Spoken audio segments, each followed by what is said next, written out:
Chairman Engel, thanking Ranking Member McCall. I'll do this in less than 5 minutes. I do have a statement that I'll submit for the record. I'm just back from a trip where I traveled to Saudi Arabia and Oman. The central topic of each of those discussions was what we're talking about here today, the threat posed by the Islamic Republic of Iran. Some basic facts.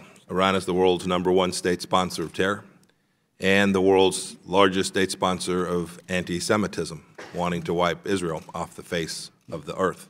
You just have to listen to them. Iran and its proxies were responsible for the death of hundreds of Americans in Iraq, including an American contractor who was killed on December 27th of 2019. Its forces, Iran's forces and the militias it supports prop up Bashar Assad, undermine democracy in Lebanon, Iraq, and steal humanitarian aid in Yemen. Speaking of Yemen, the Iran-backed Houthis have launched hundreds of missiles and armed drones at civilian targets in Saudi Arabia where 80,000 Americans live since the start of the conflict. Indeed, hours after I visited our troops at Prince Sultan Air Base on February 20th, Iran-backed Houthi forces launched an attack at the port city of Yanbu. Iran, too, is responsible for the downing of a civilian airliner in January. 176 people killed. The regime lied about the tragedy. The regime has still not turned over the black box. The Iranian regime slaughtered at least several hundred of its own people, with reports of as many as 1,500 during the protests last November.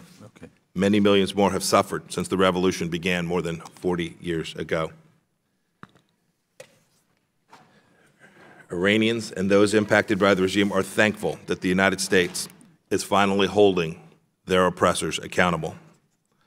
The Trump administration will neither appease nor tolerate the enormous national security threat that Iran poses to the United States, our friends, and our allies. Our pressure campaign is aimed at reducing these threats and convincing Iran to change its behavior. I want to spend 1 minute specifically addressing the strike on the Quds Force commander Qasem Soleimani.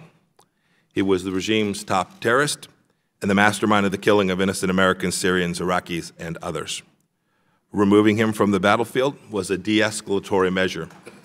His death reduced the risk to our personnel overseas, both my diplomats and our military, and made clear that we are willing and able to impose cost on our adversaries if they threaten or attack us. I know that sadly some American troops were injured during Iran's retaliatory ballistic missile attack on Al-Assad Air Force Base.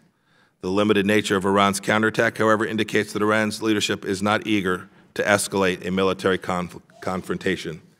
They know if we fight, they'll lose. That's deterrence. It's our policy. It's not just military deterrence. The JCPOA had bankrolled the regime's murderous campaigns of terror and destabilization.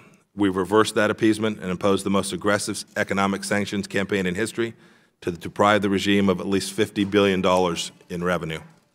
And diplomatically, we've rallied allies and partners to ban Mahan Air, a courier of regime weaponry and personnel around the Middle East. And in part due to our efforts, Colombia, Honduras, Kosovo, Paraguay, and the United Kingdom have declared Hezbollah a terrorist organization in all aspects. That's real American leadership to confront Iran. We will sustain our pressure. We will continue to protect the American people and American interests by any means necessary, and we will continue to impose costs on the regime for its campaigns of carnage. And we will work with our allies and partners for a more stable and secure Middle East. Thank you. I look forward to your questions, Mr. Chairman.